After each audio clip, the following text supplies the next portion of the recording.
चलिए बच्चों, मैं सुजीत कुमार झा सबसे पहले गुड आफ्टरनून आप सभी को।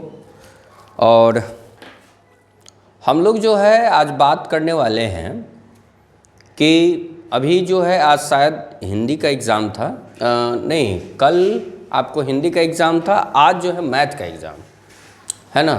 तो सेकेंड पाली बचा हुआ है और आपको बता दें कि साइंस का अभी जो है पेपर बचा हुआ है। तो साइंस के ऊपर जो है बहुत सारे ऐसे हमने क्वेश्चन तो गेस कराया ही था, लेकिन बहुत ज़्यादा क्वेश्चन गेस करा दिया था।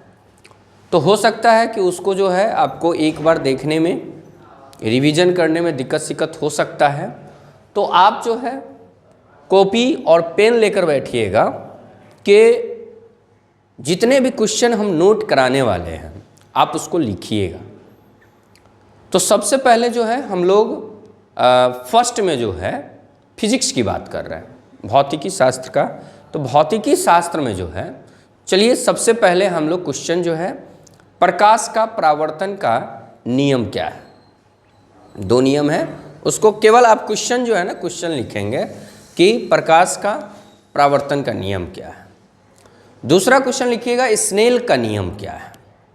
तो प्रकाश के अपवर्तन का जो दूसरा नियम होता है वही स्नेल का नियम होता है। तो दूसरे नियम को थोड़ा सा डिफाइन करना पड़ेगा आपको, तो उसको हम लोग स्नेल का नियम कहते हैं, लॉ ऑफ स्नेल।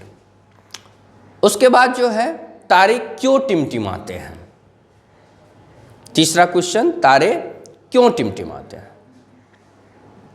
चौथा जो है आप मानव नेत्र को भी आप देख लीजिएगा, चौथा क्वेश्चन आप लिख ही लीजिए, मानव नेत्र का सचित्र वर्णन करें। क्लियर है। उसके बाद जो है और भी आपको क्वेश्चन है, जैसे मान के चलिए कि आपको बता देते हैं कि ओम का नियम क्या है ना। एम मीटर और वोल्ट मीटर में क्या अंतर है। एम मीटर और वोल्टामीटर में क्या अंतर है, इसको थोड़ा सा आप लिख लीजिए। जितना क्वेश्चन आपसे कहा जा रहा है वो क्वेश्चन को आप लोग देखकर ही जाइएगा। क्लियर है। उसके बाद आप जनरेटर का सचित्र वर्णन करें और नेक्स्ट क्वेश्चन है मोटर का सचित्र वर्णन करें। तो ये पूरा जो है फिजिक्स का जो है ये क्वेश्चन रहा, जो कि हर बार क्वेश्चन जो है कहीं ना कहीं आपको टैली करता ही करता है। आपको फिजिक्स का तो ये टोटल क्वेश्चन रहा। और केमिस्ट्री की आप बात करते हैं। केमिस्ट्री में जो है उदासीनीकरण अभिक्रिया क्या है, पहला क्वेश्चन। दूसरा क्वेश्चन प्लास्टर ऑफ पेरिस के बारे में जो है लिखे या उसके बारे में वर्णन करें। तीसरा क्वेश्चन जो है आपको बता दें कि अम्ल, क्षार और लवण, ये तीसरा क्वेश्चन है, इसके बारे में वर्णन करें। या हो सकता है आपसे क्वेश्चन पूछ सकता है कि अम्ल और क्षार में क्या अंतर है। ठीक है, तो इसको थोड़ा सा ध्यान से लिख लीजिए। चौथा क्वेश्चन आपको बता दें कि उभयधर्मी ऑक्साइड क्या है। पांचवा क्वेश्चन आपको बता दें कि धातु और अधातु में क्या अंतर है। एक तो भौतिक के आधार पर भी और एक रासायनिक के आधार पर होता है। तो कभी कभी अलग दे देता है और कभी कभी साथ में भी देता है। तो इसको आप लिख लीजिएगा, भौतिक के आधार पर अलग लिख लीजिएगा और रासायनिक के आधार पे अलग लिख लीजिएगा। क्लियर है। तो ये देख लीजिएगा। उसके बाद जो है आपको बता दें कि बेंजीन का सूत्र C6H6, इसका इलेक्ट्रॉनिक विन्यास जो होता है, इलेक्ट्रॉनिक बिंदु संरचना, तो इसको थोड़ा सा देख लीजिएगा, इसको लिख लीजिए आप बेंजीन का। और भी बहुत सारे जो है फार्मूला, कुछ जैसे यूरिया का देख लीजिएगा, है ना, चीनी का, ग्लूकोज का, ये सब का फार्मूला जो है देख लीजिएगा। आपको बता दें कि आगे का जो क्वेश्चन है जैसे पर्यावरण वाला में, है ना, पर्यावरण से भी क्वेश्चन आता है। तो तीनों का पर्यावरण जो है, जैसे जीव विज्ञान में हमारा वातावरण, हमारा वायुमंडल या हमारा पर्यावरण, है ना, तो इसमें जो है आपको बता दें कि खास तौर पे जो है पर्यावरण से एक तो क्वेश्चन तो टैली करता ही करता है। ठीक है, पोषी स्तर, है ना, प्रथम पोषी स्तर, उत्पादक, ये सब क्वेश्चन जो है टैली करता है। ठीक है। और उसके बाद आपको बता दें कि ये तो आपका रहा फिजिक्स और केमिस्ट्री का। बायो में जो है आप लिख लीजिए, बायो में नेफ्रॉन का सचित्र वर्णन करें। नेफ्रॉन जिसको हम लोग ब्रिकाणु कहते हैं, ठीक है, किडनी के अंदर ही जो है ब्रिकाणु भी होता है, यानी ब्रिक के अंदर ब्रिकाणु।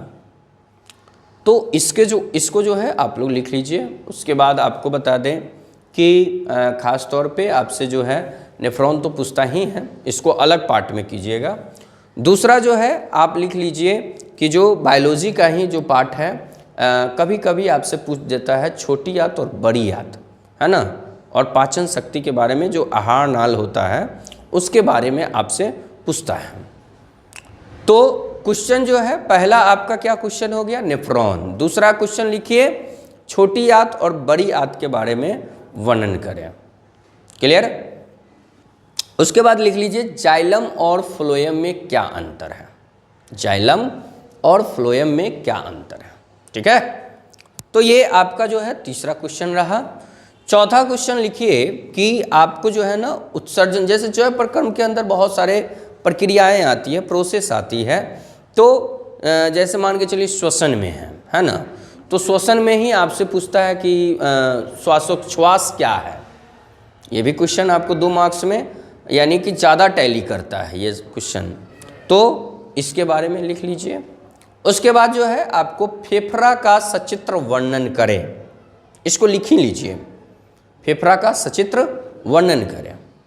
उसके बाद आपको बता दें कि जैसे आप आगे बढ़ेंगे तो एक आएगा नर जननांग और मादा जननांग के बारे में सचित्र वर्णन करें।